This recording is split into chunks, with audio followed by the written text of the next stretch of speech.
शेतकऱ्यांचा चोरीचा प्रॉब्लेम असेल आणि जिकडे बिबट्याचा वावर असेल तर आमच्या भागातही असूल आणि बिबट्याचा वावर आहे, तेव्हा आम्ही शेतात CCTV बसून घेतला आहे. तर त्या CCTVच्या मदतीने आम्ही 3 दिवस शेतावर फक्त लक्ष ठेवलं आहे.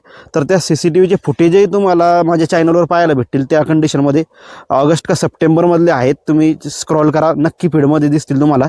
आता एखाद्या व्हिडिओची लिंक तुम्हाला यूट्यूबच्या खाली जी असेल तिथं तुम्हाला दिसेल, पण प्रत्येक व्हिडिओची लिंक मी काही देऊ शकत नाही. म्हणजे सांगायचा अर्थ की हे जे पीक आहे हे फुल पावसामध्ये फुल पाण्यामध्येही जिवंत राहू शकतं.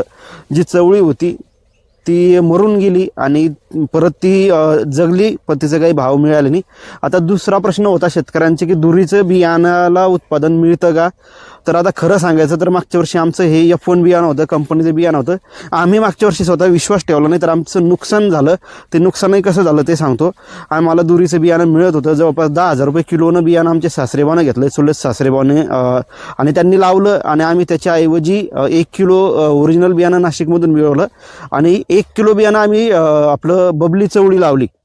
आता त्या बबली चवळीला काही जास्त उत्पादन निघालं नाही आणि जे काही पाहुण्यानं 10,000 रुपये किलोचं दुरीचं बियाणं घेतलं होतं तर त्याचं उत्पादन अजून बी चालू आहे.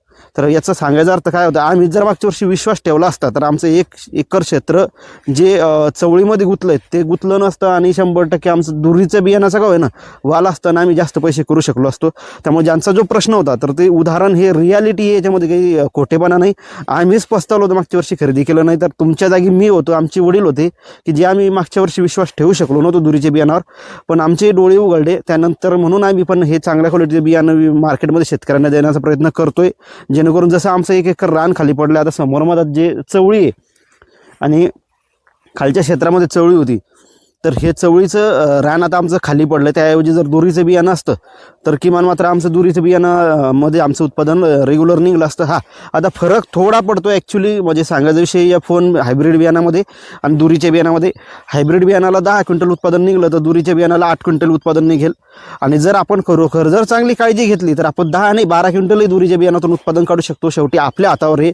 झाड लागल्यानंतर त्या झाडाकडून आपल्याला किती उत्पादन घ्यायचं आणि किती त्याला खत द्यायचं याचा जर आपण बॅलन्स साधला, त्याच्यावर कीड रोगांचा जर बॅलन्स साधला तर ते झाड आपल्याला तेवढं उत्पादन देतं. कोणत्याही झाडाला हे लागू पडतं, कोणत्याही पिकाला, तुमचं द्राक्ष असू द्या, कोणतंही पीक असू द्या, त्याला द्या आणि त्याच्याकडून घ्या, हा विषय असतो. तर हा तुमचा जो दुसरा प्रश्न होता की बाबा दुरीच्या बियाणाला उत्पादन निघेल का, तर हमखास जर आपण काळजी घेतली तर उत्पादन निघेल. तुम्ही जर काळजी घेतली नाही तर मग 10-19-20चा फरक पडणार, हे मात्र खरं आहे.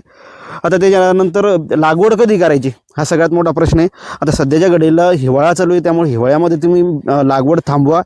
आणि हां, मी 10,000 रुपये किलो बियाणं सांगितलं होतं. बियाणं 10,000 रुपये किलो नाही, ॲक्च्युली ज्या शेतकऱ्यांनी कॉल केलं त्यांना माहिती आहे त्याच्या 50% पेक्षा बी कमी आपली